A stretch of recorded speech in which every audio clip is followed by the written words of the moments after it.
నమస్కారం. పిరమిడ్ మాస్టర్లందరికీ ప్రణామాలు.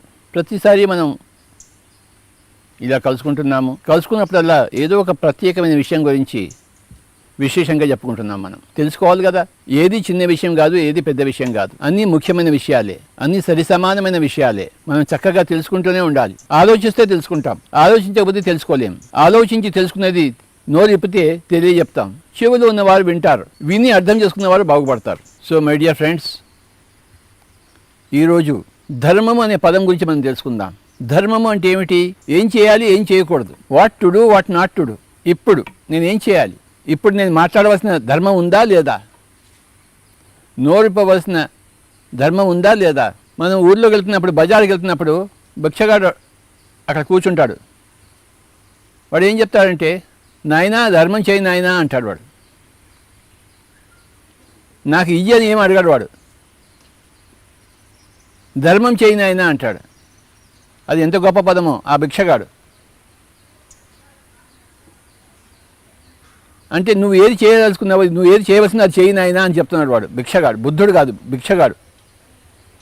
నాయనా ధర్మం చేయి నాయనా అంటున్నాడు వాడు. నీ డ్యూటీ నువ్వు చేయవయ్యా అంటున్నాడు. ఇప్పుడు నేను ఇక్కడ కూర్చున్నాను, నాకేమో ఆకలిగా ఉంది, నాకేమో తినడానికి లేదు, నాకేదైనా పెడితే నీకు బాగుంటుంది అనిపిస్తే ఆ పని చేయి నాయనా. లేదు ఇక్కడ కూర్చున్నాను, అనవసరంగా కూర్చున్నాను, నన్ను ఇక్కడి నుంచి నేను వెళ్ళిపోవాలి నువ్వు అనుకుంటే నన్ను వెళ్ళగొట్టి ఇక్కడి నుంచి నాయన, నీ డ్యూటీ ఏమిటో నువ్వు చేయి నాయన అని వాడు చెప్తున్నాడు. వాడు చిన్న ముక్కతో నాయన ధర్మం చేయి నాయన అని చెప్పేసి. ఎంత గొప్ప పదమో ధర్మం. ఆ భిక్షగాడి దగ్గర నుంచి ఆ గౌతమ బుద్ధుడి వరకు అదే పదం ఉపయోగించారు, ధర్మము. గౌతమ బుద్ధుడు చెప్పింది కూడా ధర్మపదమే, ధమ్మపదం. పాళీ భాషలో ధమ్మ, సంస్కృతంలో ధర్మ, తెలుగులో ధర్మము, కన్నడలో ధర్మ, హిందీలో ధర్మ, పాళీ భాషలో ధమ్మ. ఆ భిక్షగాడు అంటున్నాడు, నాయనా ధర్మం చేయి నాయనా అంటున్నాడు.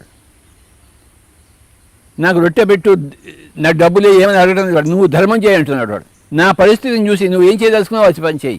You know what to do, what not to do. You do what ever is right you feel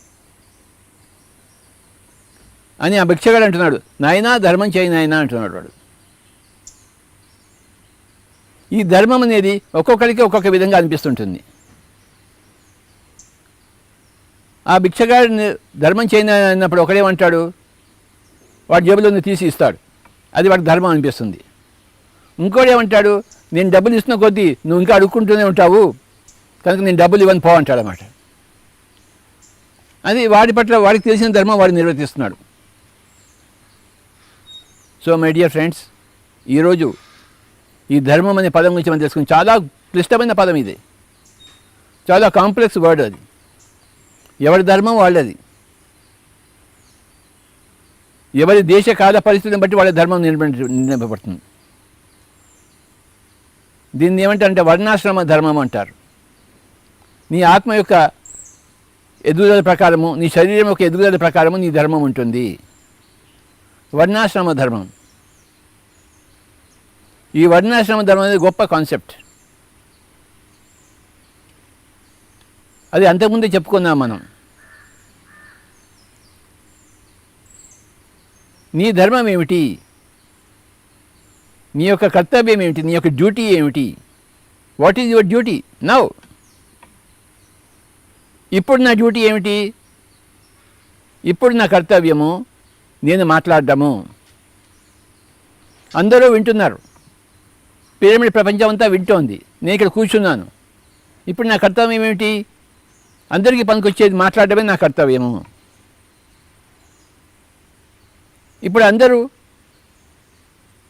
pyramid meditation ఛానల్లో కూర్చున్నారు, చూస్తున్నారు, వింటున్నారు నా మాటలు. వాళ్ళకి వాళ్ళ కర్తవ్యం ఇప్పుడు పిఎంసి ముందర కూర్చోవడం. 10 గంటలకు స్వామీజీ వాళ్ళు వస్తున్నారు కదా, ఆయన మాటలు విందామని వాళ్ళు కూర్చున్నారు. వాళ్ళకి అనిపించింది ఇప్పుడు మా ధర్మం కూర్చోవడం వినడము. మనం స్కూల్కి వెళ్తాము, స్కూల్ పిల్లల ధర్మం ఏంటి, అక్కడ వెళ్ళి మాస్టర్ ఏం చెప్తాడో చక్కగా వినడమే ధర్మం. అక్కడ మాస్టర్ గారికి ఏం ధర్మము, చక్కగా చెప్పడమే ధర్మము, ఆ స్కూల్ పిల్లలకి అర్థమయ్యేలాగా. ఆ స్కూల్ పిల్లలకి అర్థమయ్యేలా చెప్పడమే ఆ టీచర్ యొక్క మాస్టర్ యొక్క ధర్మము. ఆ పిల్లలకు ఆ టీచర్ ఏం చెప్తాడో దాన్ని శ్రద్ధగా వినడమే వాడి ధర్మము. ఈ టీచరు స్కూల్ పిల్లలు ఇద్దరు రాకముందే ఒక ఆవిడ వస్తుంది, రూమ్ అంతా క్లీన్ చేస్తుంది, శుభ్రంగా సర్ది పెడుతుంది, ఊడ్చి పెడుతుంది. ఆవిడ స్టూడెంటు కాదు, టీచరు కాదు, కానీ ఆ రూమ్ని క్లీన్ చేస్తుంది ఆవిడే. పొద్దున్నే వచ్చేంత క్లీన్ చేసిన తర్వాత ఊడ్చి బల్లలన్నీ సర్ది వెళ్ళిపోతుంది. ఆవిడ ధర్మం అది. అలాగే ఆ స్కూల్కి ఒక ప్రిన్సిపాల్ ఉంటాడు. ఆ ప్రిన్సిపాల్ ధర్మం ఏంటి? ఈ పిల్లలు సరిగ్గా టైంకి వస్తున్నాడా లేదా, గంట సరిగ్గా ఎవరైనా కొడుతున్నాడా లేదా, ఆ టీచర్ సరిగ్గా వస్తున్నాడా లేదా, ఆ టీచర్ని ఆ స్టూడెంట్ని పర్యవేక్షణ చేయడం ఆ యొక్క ప్రిన్సిపాల్ యొక్క బాధ్యత. అది ఆయన ధర్మం. ఆ స్కూల్కి అంతా ఒక కరస్పాండెంట్ ఉంటాడు, ఎవడైతే పెట్టాడో ఆ స్కూల్ని. నా స్కూల్ బాగా నడుస్తుందా లేదా, ఈ ప్రిన్సిపల్ బాగా పనిచేస్తున్నాడు అని వాడి మీద ఒకడు ఉంటాడు. ఇలాగా ఎవరి ధర్మం వాడికి ఉంటుంది, ఎవరి కర్తవ్యం వాడికి ఉంటుంది. ఇప్పుడు ఇక మాట్లాడుతున్నాను, అక్కడ ముందు కెమెరామెన్ ఉన్నాడు. ఆ కెమెరామెన్ ధర్మం ఏమిటి? ఈ ఫోకస్ సరిగ్గా ఉందా లేదా, నా వాయిస్ సరిగ్గా వస్తుందో లేదా, రోడ్డు మీద అటు ఇటు ఎవరైనా వచ్చేవాళ్ళు ఉన్నారా, ఎవరైనా ఆపుతున్నారా లేదా, ఇదంతా వాళ్ళ ధర్మం. ఎవరి ధర్మాన్ని వాళ్ళు చక్కగా నిర్వర్తించాలి అన్నదే ఆధ్యాత్మికత. స్పిరిచువాలిటీ ఆర్ మెటీరియలిజం రెండు ఒకటే. ధర్మం అనేది భౌతికతకును ఆధ్యాత్మిక రెండింటికి సంబంధించిన విషయం. అది నువ్వు నోరు ఇప్పాలంటే ధర్మంతో ఇప్పాలి, చెవులు ఇప్పాలంటే ధర్మంతో ఇప్పాలి, కళ్ళు విప్పి చూడాలంటే పనికిరాంతి చూడొచ్చా? అది చూడదగినదా చూడదగినదా తెలుసుకుని మరి చూడాలి. ఇద్దరు భార్యాభర్తలు కొట్టుకుంటున్నారు అనుకోండి, మనం పోయి చూస్తామా? అది వాళ్ళ సొంత విషయం, మనం ఎందుకు చూస్తాం? వాళ్ళు రాత్రి కొట్టుకుంటారు, పగలు బాగుంటారు, పగలు కొట్టుకుంటారు, రాత్రి బాగుంటారు.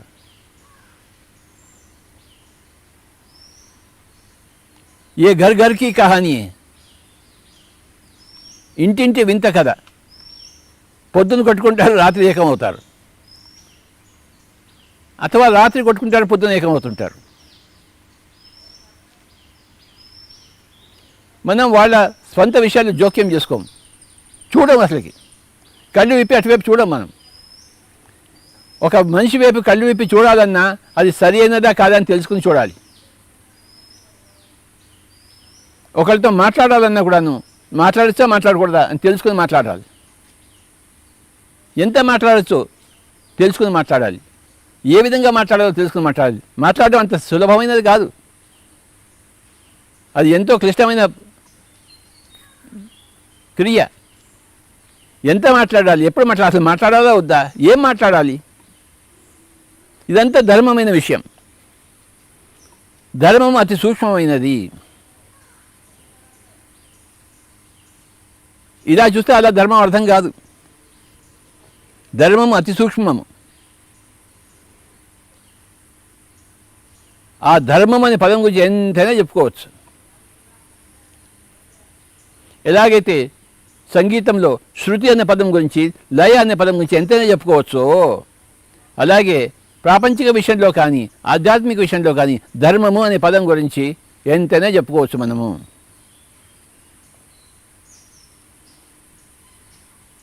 ఆ భిక్షగాడు అంటాడు, నాయనా తండ్రి ధర్మం చేయి నాయనా అంటాడు. వాడు ఏమీ అడగటం లేదు వాడి కోసం, నువ్వు నీ ధర్మం చేయని చెప్తున్నాడు వాడు.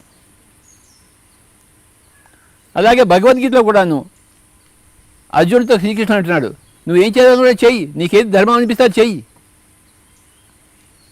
నువ్వు గాంధీని కింద వదిలిపెట్టేసి భిక్షగాడిగా ఉంటావు అనుకున్నావు, చెయ్యి. లేదు గాంధీవం పెట్టుకుని క్షత్రియుడిగా ఉండవలసుకున్నావా, నువ్వు చెయ్యి. నీకేది అనిపిస్తోంది అని నువ్వు చెయ్యి. నాకేది అనిపిస్తుందో నేను చేస్తున్నాను, నీకేది అనిపిస్తుందో అది చెయ్యి నాయన. యథా ఇచ్చసి తథా కురు. నీ ధర్మం నీకేది చెప్తుందో అది చెయ్యి. నీ ధర్మం ఏంటో నాకు తెలియదు.